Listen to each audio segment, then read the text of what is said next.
Hello everyone, my name is Michelle. I hope you're doing well. Welcome to the second video of Friday morning. It's probably going to be Friday afternoon, early evening for me by the time I post this. Wherever you are in the world, let me know in the comments. Lots of people tell me where they're from in the comments. I like reading them. There's people all over the world watch this channel, and it's great. It's great that you're listening and hopefully making your own mind up, using your own critical thinking skills. My opinion is my opinion, and although I try to base what I say on fact, we've got little actual facts in this case. Someone's missing, that's what we know. That's what we know for sure. Everything else, every single thing else, is someone's word for it. Whether that's Sheriff Ronnie Lawson's word, whether that's the TBI's word, whether that's people in the local areas, neighbours' words. It's all somebody's word for it, right? And some of the things that have been said, have been revealed, will be truthful. But it's difficult to know what is truth and what isn't. I believe the footprint story is real, just based on what we know, what has happened over the last nearly 9 months. Leads me to believe that from the 19th of June, when a search dog revealed them, that law enforcement truly believed that they were looking for Summer. Dave Rader says so in an interview with Police Off the Cuff. I've got a video on that.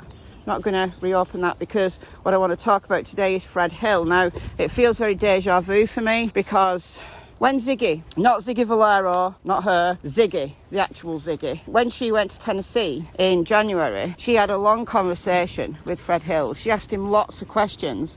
Him and his wife gave Ziggy a lot of time. They were looked like they were very helpful, looked like they were very knowledgeable, and they will know some stuff, right? Fred lives on Ben Hill Road. He's just a few kind of properties down, probably a few hundred yards away from the Wells property. He's very close to other properties on Ben Hill or Simpson Road that are relevant to this story. He's bound to.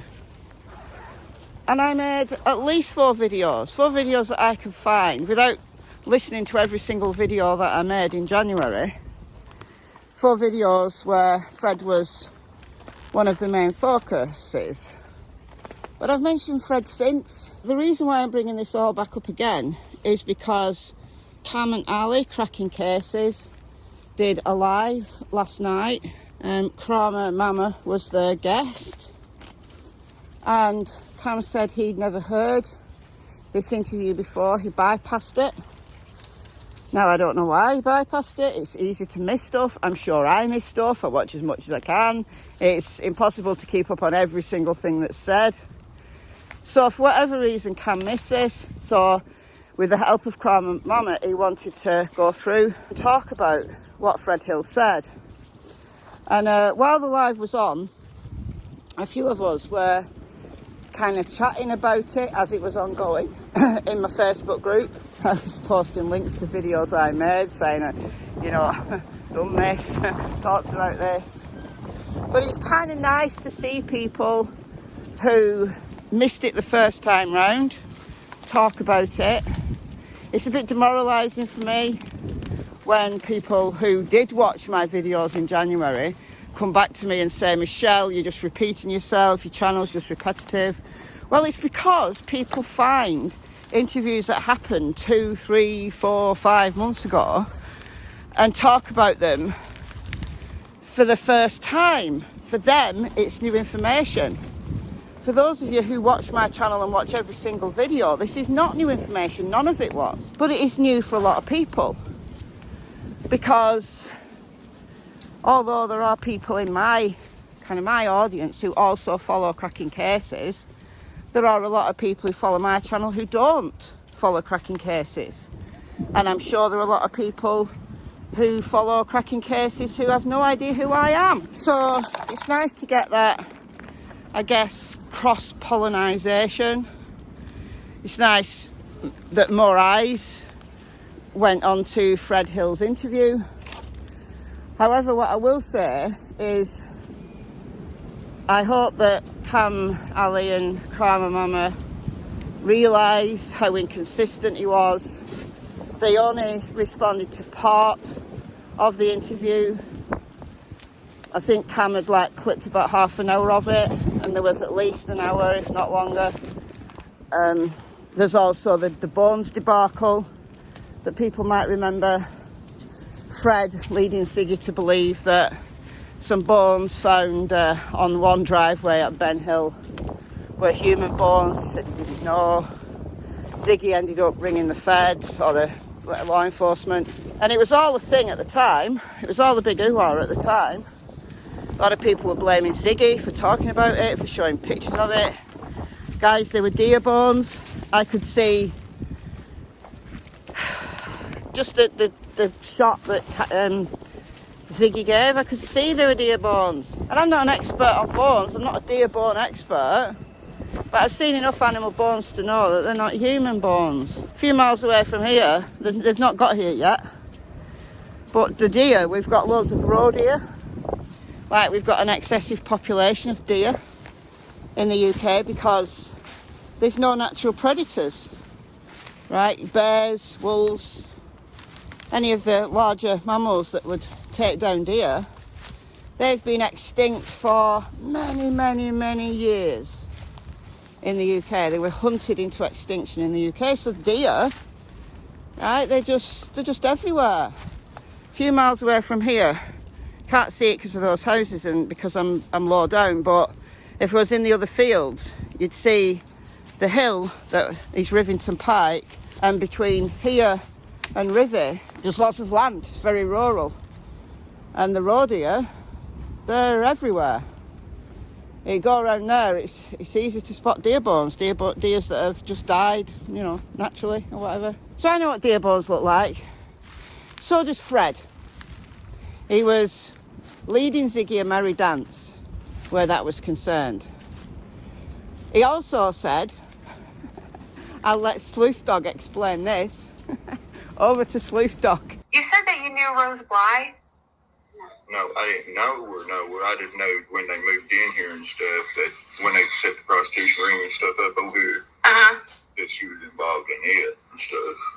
Rose Bly was involved in a prostitution ring at the Wells property. Right. Rose actually lived up there for a while, you think? Yeah, when they first come down, she was staying around down there. She used to hang around up there. More lies from Fred Hill. Yeah, Sleuth Dog picked up on the fact that he said that Rose Bly, Candace's sister, who's been missing for what? Going on 13 years, 12 and a half years, was lived 110 Ben Hill Road, and she was part of a prostitution ring. Come on now, Fred. You see, and Cam didn't play this stuff. He focused on the more believable aspects, and I don't blame him. But I've looked at the bigger picture of this, and if Fred is prepared to prank, if Fred is prepared to lead YouTubers a merry dance, how do we know that what else he said to Ziggy? How do we know whether that was all just a big prank to get people to talk about it? He just making up stories so that people would talk about it. I said in one video in January, is Fred Hill the biggest liar of them all? Literally everybody connected to this case, you kind of think, that isn't true. It doesn't matter who it is either. You get to a point where you don't know what's true, what's just someone's opinion, like Fred's opinion, whether he's stating it as fact because he actually saw it or heard it, whether it's his opinion that he thinks is true, or whether he's deliberately lying to lead Ziggy down the garden path is open to interpretation. But there were some things that Fred said that were contrary to what has been said by other people. It sounds really believable because there's some truth scattered in there, right? So there's some of the things that he said that, again, is it because Fred actually saw it and everyone else is wrong? Is it because he's lying deliberately? I'll let you make your own mind up. I think there's a lot here where he's just pranking. He's decided to give the YouTubers a story that isn't true. He saw Candice in his driveway. She'd been walking around 4:30. Well, it fits with the 4:30 to 4:42 of Geordie Sue's scream. So what was Candice doing Fred Hill's driveway at 4:30?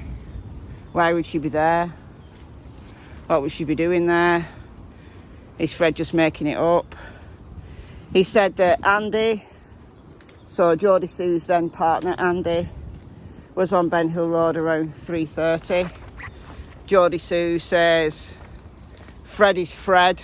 You know, you've got to be able to talk Fred. Obviously she knows Fred. He's Andy's cousin, or cousin once removed or twice removed or whatever, but he's a close relative of Andy. They both have the common ancestor of Ben Hill, who gave his name to the road. The Hills and then Andy's side of the family have owned a lot of property around that area, a lot of property. So it's not surprising that the searchers have been all over land that they own or have owned. Not surprising at all, because the Hills and their descendants have largely populated that area. Yes, they're related to the Lights, the Barretts, all the rest of them. Those early families. I've made videos about the genealogical connections between people there. It's a close-knit community. They don't like outsiders. So there's that. Make of it all what you will. So he says Andy was on Ben Hill Road at 3:30. So that would have been just after the time that Candice got home with Summer and Grandma. Was Andy really there? Geordie Sue says not, because Andy was at work. They picked up on the fact that Fred was inconsistent with the timings that, Andy got home.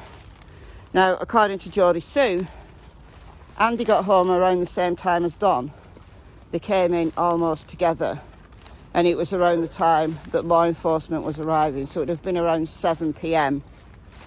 That's the closest time we can have, without law enforcement body cams and stuff like that, which I hope one day, sometime in the future, they release.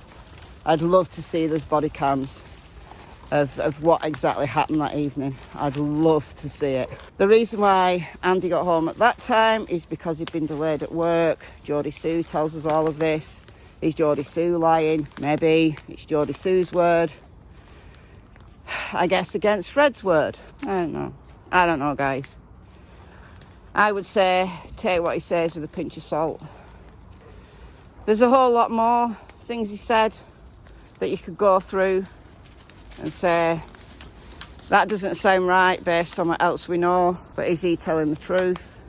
He is about some things. Some things can be corroborated by other people, some can't. One thing that I think is true is that he said Don went to see Fred a few hours after Summer disappeared. Now, I think it was Robin who reported that Don had gone off during that evening. Was it Robin? Was it maybe someone else? I don't know, I can't remember. And a lot of people speculated that he'd gone to see Frank Light, the offender, the SO person, who lives not too far away on the register. But no, I think we can say that it was actually Fred Hill he went to visit.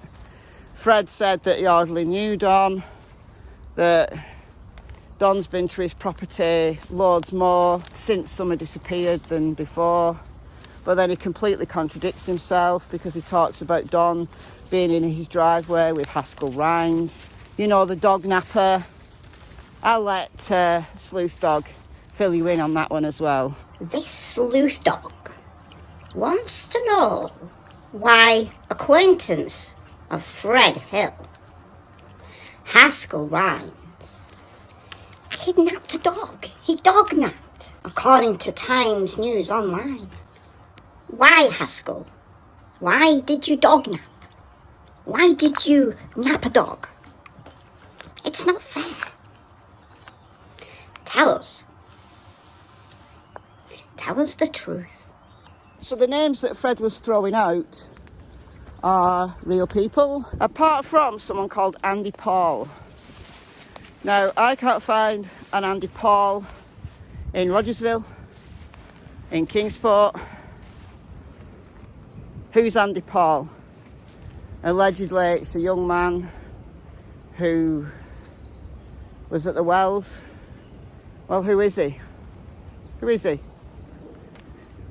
Let me know if you know who he is. Or has Fred got imaginary friends? I can't find him. Is Andy Paul a nickname or what? Maybe I'm mishearing. Maybe it's not Paul. Maybe it's something similar. I don't know. But I'm just saying I can't find him. Let me know if you can. So, yeah. He said Don was there in the morning. He said he saw Don leaving. Now, for somebody who hardly knows Don and hardly saw him, he seems to know an awful lot. You know, he knows that the wells had a pool, like a children's paddling pool. He knows who was in that pool at various times. Well, how does he know that? You've got to ask yourself, you got to think critically and say, how does he know that? Has he just heard that from somebody? Was he there? Did he used to party with Don and Candice? Is he one of the wrong friends, you know, that Don put on Candice's shoulders? Is it Don's wrong friends? You know, we know Fred Hill got a history of shooting someone in the throat. Doesn't mean he kidnapped a child, anything like that, don't get me wrong. I think Fred's got a lot of issues.